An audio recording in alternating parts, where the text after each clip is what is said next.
여러분, 오늘 이 이야기를 시작하기에 앞서 잠깐 눈을 감고 생각해 보시기 바랍니다. 지금 이 순간 여러분이 숨을 쉬고 밥을 먹고 사랑하는 사람 곁에 앉아 있을 수 있는 이유가 무엇인지를요. 그 답은 아주 단순합니다. 누군가가 살았기 때문입니다. 누군가가 견뎠기 때문입니다. 누군가가 여러분을 낳고 키우고 때로는 굶으면서도 여러분 입에 밥을 넣어주었기 때문입니다. 그 누군가가 바로 우리의 조상입니다. 오늘 우리가 함께 이야기할 주제는 제사입니다. 단순히 차례상을 차리고 절을 하는 형식의 이야기가 아닙니다.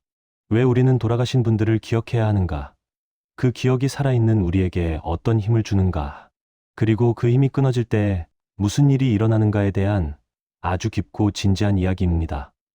먼저 이런 장면을 상상해 보십시오. 한 가족이 있습니다. 할아버지, 할머니가 살아계실 때 이 가족은 명절이면 모두 모였습니다. 큰아버지네, 작은아버지네, 사촌들까지 집안 전체가 한자리에 모여 떡을 빚고 음식을 나누었습니다. 그 시절 이 집안 사람들은 서로 싸우면서도 결국 하나였습니다. 형제 중 한 명이 어렵다 하면 다들 십시일반 도왔고 어디 아프다 하면 모두가 걱정했습니다. 그런데 할아버지가 돌아가셨습니다. 할머니도 뒤를 따랐습니다. 그리고 몇 년이 지났습니다. 처음에는 기일에 모였습니다. 그러다 요즘 바빠서, 애들이 어려서, 거리가 멀어서라는 이유가 하나씩 붙기 시작했습니다. 제사상은 점점 간소해졌고 어느 순간 아예 모이지 않게 되었습니다.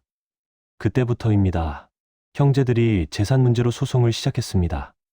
사촌들은 연락을 끊었습니다. 집안의 젊은이들은 이유 모를 불안증과 사업 실패로 힘들어하기 시작했습니다. 그 번창하던 가문이 불과 한 세대 만에 뿔뿔이 흩어져 버렸습니다. 이것은 단순한 이야기가 아닙니다. 우리 주변에서 반복되는 실제 삶의 이야기입니다. 우리 선조들은 왜 이토록 제사를 중요하게 여겼을까요? 유교의 가장 근본 사상은 인입니다. 인이란 사람과 사람 사이의 따뜻한 연결, 즉 사랑입니다. 그리고 그 인의 첫 번째 출발점이 바로 효입니다. 공자는 이렇게 말씀하셨습니다. 효도와 우애는 인을 실천하는 근본이다. 라고요. 다시 말해 부모에게 효도하고 형제간에 우애롭게 지내는 것이야말로 모든 덕목의 뿌리라는 것입니다. 그런데 여기서 중요한 것이 있습니다. 유교에서 말하는 효는 살아계신 부모님께만 해당되는 것이 아닙니다. 돌아가신 후에도 그 효는 이어집니다. 아니, 어떤 면에서는 돌아가신 후의 효가 더 중요한 시험대가 되기도 합니다. 왜냐하면 살아계실 때는 부모님이 직접 요구하시고 필요하다는 것을 눈으로 볼 수 있습니다. 하지만 돌아가신 후에는 아무도 강요하지 않습니다. 누가 뭐라 하지 않아도 그 마음을 자발적으로 이어가는 것, 그것이 진정한 효의 완성입니다. 공자의 제자 증자는 이런 말을 남겼습니다. 돌아가신 분을 신중하게 장사 지내고 오래도록 그 제사를 정성껏 지내면 백성들의 덕이 두터워질 것이다. 라고요. 이는 단순한 개인의 문제가 아니라 사회 전체의 도덕성과 연결된다는 뜻입니다.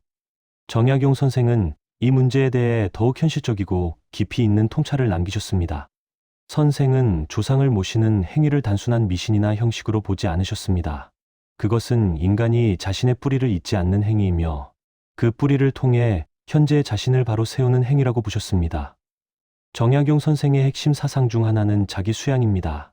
수기치인 먼저 자신을 닦고 난 후에 세상을 다스린다는 것입니다. 그런데 자신을 닦기 위해서는 먼저 자신이 누구인지를 알아야 합니다. 나는 어디서 왔는가, 누구의 피를 이어받았는가, 어떤 삶의 역사 위에 내가 서 있는가. 이 물음에 답하는 행위가 바로 조상을 기억하고 제사를 지내는 것입니다. 뿌리가 깊은 나무는 바람에 흔들리지 않습니다.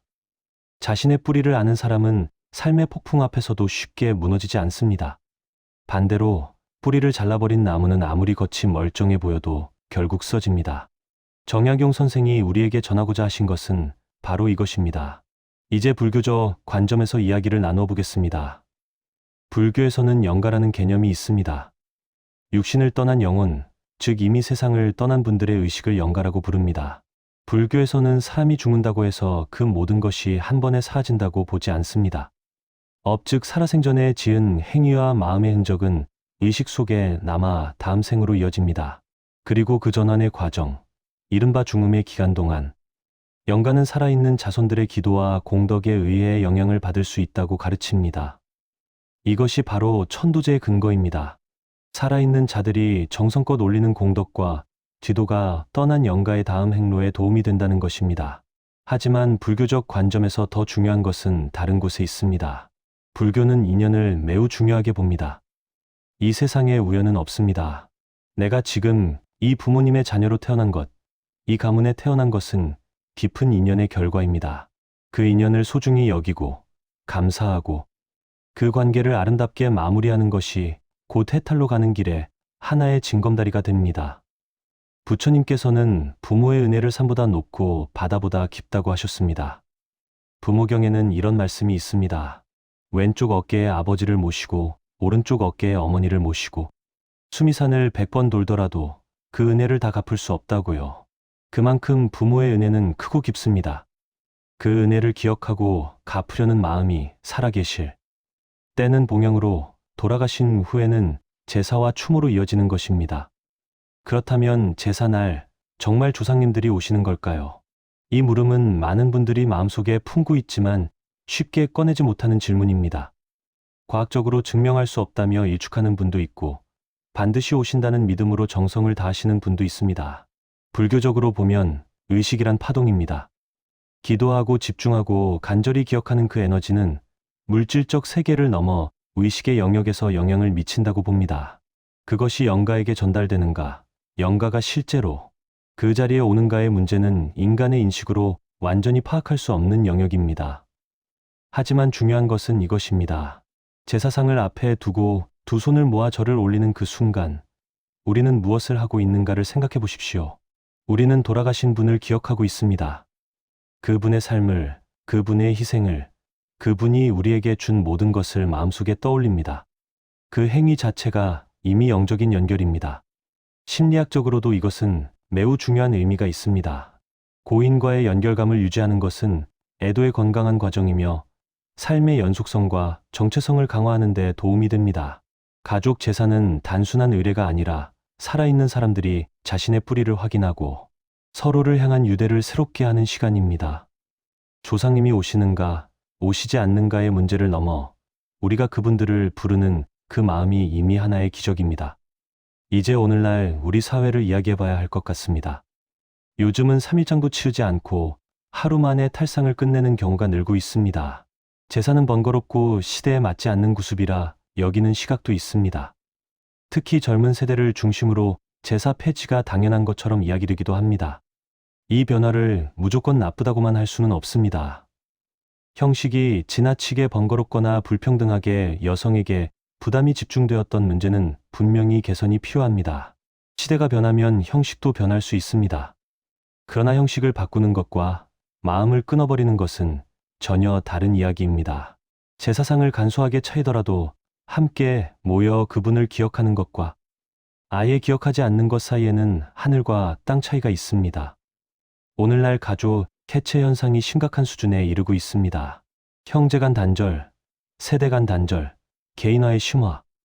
이러한 현상들이 단순히 도시화나 핵가족화 때문만은 아닙니다. 그 뿌리를 들여다보면 우리가 연결의 의례를 잃어버린 것과 깊이 연관되어 있습니다. 매년 한 번이라도 조상님 기일에 모이던 그 시간이 있을 때 가족들은 서로의 얼굴을 보았습니다. 아이들은 어른들로부터 집안의 역사를 들었습니다. 그 이야기 속에서 자신이 어떤 사람의 후손인지, 어떤 가치를 이어받았는지를 자연스럽게 배웠습니다. 그 시간이 사라지면 무엇이 남습니까? 각자 자기 방에서 스마트폰을 들여다보는 낯선 사람들만 남습니다. 제사에 대한 바른 인식을 이야기하기 전에 한 가지 짚고 가야 할 것이 있습니다. 우리가 흔히 제사를 귀신 섬기는 행위, 미신적인 행위로 오해하는 경우가 있습니다. 특히 일부 종교에서는 제사를 우상숭배라고 금지하기도 합니다. 하지만 유교적 제사의 본질은 우상숭배가 아닙니다. 그것은 기억의 의례입니다. 감사의 의례입니다. 그분들이 없었다면 내가 없었을 것이라는 겸손한 자각의 의례입니다.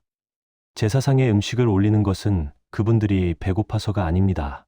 살아계셨을 때 드셨던 음식을 준비하며 그 삶을 기억하고 그리워하는 마음을 표현하는 것입니다.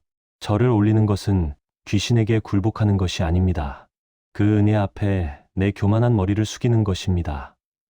이 본질을 이해한다면 어떤 종교를 가지고 있든 조상을 추모하는 것이 자신의 신앙과 모순되지 않을 수 있습니다. 형식은 달라도 마음은 같습니다. 십자가 앞에서 혹은 부처님 앞에서 혹은 전통 제사상 앞에서 돌아가신 분을 기억하고 감사하는 그 마음은 하나입니다. 제사를 지내는 집안과 그렇지 않은 집안의 차이에 대해 우리는 이미 경험적으로 알고 있습니다. 오랫동안 정성껏 제사를 모셔온 집안을 보면 공통된 특징이 있습니다. 형제 간의 우애가 깊습니다. 어른을 공경하는 문화가 있습니다. 자녀들이 부모로부터 가문의 이야기를 듣고 자랍니다. 어려울 때 서로 돕는 연대의 문화가 있습니다. 그리고 놀랍도록 집안에 근거 없는 불화가 적습니다. 이것은 우연일까요? 아닙니다. 이것은 인과입니다. 제사를 지내기 위해 모이는 그 시간 동안 가족들은 대화를 나눕니다. 음식을 함께 준비합니다. 어른들은 조상 이야기를 들려줍니다. 그 과정에서 가족이라는 공동체 의식이 자연스럽게 강화됩니다. 아이들은 자신이 혼자가 아니라 긴 역사의 한 부분임을 느낍니다. 그 소속감이 개인의 심리적 안정감을 높이고 역경에도 굴하지 않는 내면의 힘이 됩니다. 반대로 제사를 폐하고 가족이 모이는 계기 자체가 사라진 집안에서는 어떤 일이 일어나는지 우리는 충분히 목격하고 있습니다. 형제가 남처럼 살아갑니다. 집안에 어려운 일이 생겨도 서로 모릅니다. 아이들은 자신의 뿌리를 알지 못합니다. 정체성이 흔들리고 이유를 알 수 없는 허전함과 불안이 자리를 잡습니다. 풍수지리적으로도 조상을 잘 모시는 것이 자손에게 영향을 미친다는 오랜 믿음이 있습니다. 우리 선조들은 조상의 묘를 어디에 어떻게 모시느냐가 자손의 운명에 영향을 미친다고 믿었습니다. 이를 음택풍수라 합니다. 살아있는 사람의 집은 양택이고 돌아가신 분의 묘는 음택입니다. 땅의 기운, 즉 지기디 지가 그 땅에 묻힌 선조의 유고를 통해 살아있는 자손에게 전달된다는 것입니다. 이것을 현대의 과학으로 증명하기는 어렵습니다. 하지만 여기에는 중요한 철학적 진리가 담겨 있습니다. 우리는 조상으로부터 왔고 그 연결은 단순히 생물학적인 것을 넘어 에너지적, 의식적으로 이어진다는 것입니다. 조상의 기운이 자손에게 흐른다는 믿음은 조상을 소홀히 하면 그 흐름이 끊어진다는 경고이기도 합니다. 그 경고를 우리는 어떻게 받아들여야 할까요? 형이상학적 믿음으로만 볼 것이 아니라 삶의 지혜로 이해해야 합니다. 조상을 잘 모시는 사람은 자신의 뿌리를 소중히 여기는 사람이고, 뿌리를 소중히 여기는 사람은 현재를 겸손하게 살아가며 미래를 지혜롭게 준비하는 사람입니다. 그런 사람이 번창하지 않을 이유가 없습니다. 돌아가신 부모님의 뜻을 기린다는 것은 무슨 의미일까요? 많은 분들이 부모님을 떠나보내고 나서야 후회합니다. 더 잘해드릴 걸, 더 자주 찾아뵐 걸, 그때 그 말을 좀 더 들어드릴 걸. 그 후회는 시간이 지나도 쉽게 사라지지 않습니다. 제사는 바로 그 후회를 감사로 전환하는 의례입니다. 살아계실 때 다 하지 못한 효도를 돌아가신 후에도 이어가는 것입니다. 그 정성이 실제로 영가에게 전달되는가의 문제를 떠나 그 행위는 살아있는 우리에게 치유의 힘을 줍니다. 죄책감 대신 감사가 자리를 잡고 허전함 대신 연결감이 생겨납니다. 그리고 더 중요한 것이 있습니다. 부모님의 뜻을 기린다는 것은 그분들이 살아생전 원하셨던 것을 이어가는 것입니다. 대부분의 부모님들이 원하시는 것은 단순합니다. 자녀들이 건강하게 잘 살기를, 형제들이 사이좋게 지내기를, 이 가문이 오래오래 이어지기를 바라셨습니다. 그렇다면 제사날 형제들이 모여 함께 음식을 나누고 웃는 것, 그것이 바로 부모님의 뜻을 실천하는 가장 아름다운 방법이 아닐까요? 이쯤에서 한 실제 이야기를 전해드리겠습니다. 경상도 어느 산골 마을에 오래된 가문이 있었습니다. 이 집안은 대대로 가난했지만 형제들이 많았습니다. 그런데 이 집안에는 한 가지 불문율이 있었습니다. 아무리 바빠도 아무리 멀리 살아도 조상님 제삿날에는 반드시 모인다는 것이었습니다. 그 집안에서 자란 아이들은 성인이 되어 각자의 길을 걸었습니다. 서울로 간 사람, 부산으로 간 사람, 심지어 외국으로 나간 사람도 있었습니다.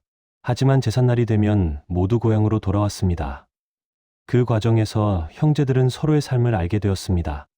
누군가 사업이 어렵다 하면 도움을 주었고, 누군가 아프다 하면 함께 병원을 찾았습니다.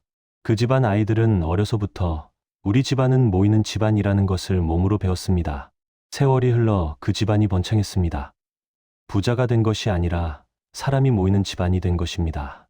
형제들이 서로를 챙기고 아이들이 사촌들과 우애를 나누며 집안 어른의 이야기를 들으며 자랐습니다. 그 힘의 원천이 무엇이었냐고 그 집 어른께 물었더니 이렇게 대답하셨다고 합니다. 제사 때 함께 절 올리며 우리가 한 뿌리임을 확인했기 때문입니다. 라고요. 오늘날 효에 대한 문제점을 이야기하지 않고서는 이 대화를 마무리할 수 없습니다. 현대 사회에서 효는 많이 왜곡되었습니다. 한쪽에서는 효를 지나치게 강요하며 자녀가 부모의 기대에 맞추어 살아야 한다는 억압적인 문화를 만들었습니다. 다른 쪽에서는 효가 구시대의 유물이라며 부모와 자녀는 각자 독립적으로 살아야 한다는 극단적인 개인주의를 내세웁니다. 둘 다 균형을 잃은 시각입니다. 진정한 효는 강요가 아닙니다. 진정한 효는 감사에서 비롯됩니다. 내가 이 세상에 있게 된 것에 대한 감사, 나를 키우기 위해 쏟아부으신 그 사랑에 대한 감사, 그 감사가 자연스럽게 효의 마음으로 이어지는 것입니다. 강요된 효는 자녀를 병들게 합니다. 하지만 감사에서 우러나오는 효는 자녀를 강하게 합니다. 그 효의 문화를 회복하는 것이 오늘날 우리에게 필요한 숙제입니다. 그리고 그 출발점이 바로 제사입니다. 1년에 한 번 그분을 기억하는 시간, 그 시간이 우리 마음속에 감사의 씨앗을 심습니다. 그 씨앗이 자라 효의 꽃이 됩니다. 그 꽃이 피어 집안 전체에 향기가 퍼집니다. 이제 마지막으로 가장 본질적인 질문을 드리겠습니다. 돌아가신 부모님의 뜻을 기리는 것이 과연 옳은 일인가요? 이 질문에 대한 답을 저는 여러분 각자에게 돌려드리고 싶습니다. 여러분의 어머니가 혹은 아버지가 마지막 숨을 거두시던 그 순간을 기억하십니까? 그 손이 얼마나 거칠었는지, 그 눈빛이 얼마나 깊었는지를요. 그분들이 살아오신 삶, 그 무게를 조금이라도 이해한다면 그 삶을 1년에 한 번 기억하는 것이 너무 과한 일일까요? 우리는 언젠가 우리 자신도 그 자리에 서게 됩니다. 세월이 흘러 우리도 자녀들이 기억해 주기를 바라는 마음이 생기는 날이 옵니다. 그때 우리의 자녀들이 우리를 기억해 주기를 바란다면 먼저 우리가 우리 조상을 기억해야 합니다. 이것이 인과의 법칙이고 삶의 순환입니다. 기억한다는 것은 사랑한다는 것입니다. 잊는다는 것은 단절입니다. 오늘 이 이야기를 들으신 여러분께 한 가지만 부탁드립니다. 오늘 밤 잠들기 전에 잠시 눈을 감으십시오. 그리고 돌아가신 부모님의 얼굴을 혹은 이미 오래전에 떠나신 조상들을 마음속으로 불러보십시오. 감사합니다. 라는 말을 마음속으로 전해보십시오. 그 순간 여러분의 마음 깊은 곳에서 무언가가 움직이는 것을 느끼실 것입니다. 그것이 효입니다. 그것이 연결입니다. 그것이 우리가 잃어버렸던 그리고 이제 다시 찾아야 할 인간의 가장 아름다운 마음입니다. 제사는 형식이 아닙니다. 제사는 우리가 어디서 왔는지를 기억하는 행위이며 우리가 어디로 가야 하는지를 찾아가는 여정입니다.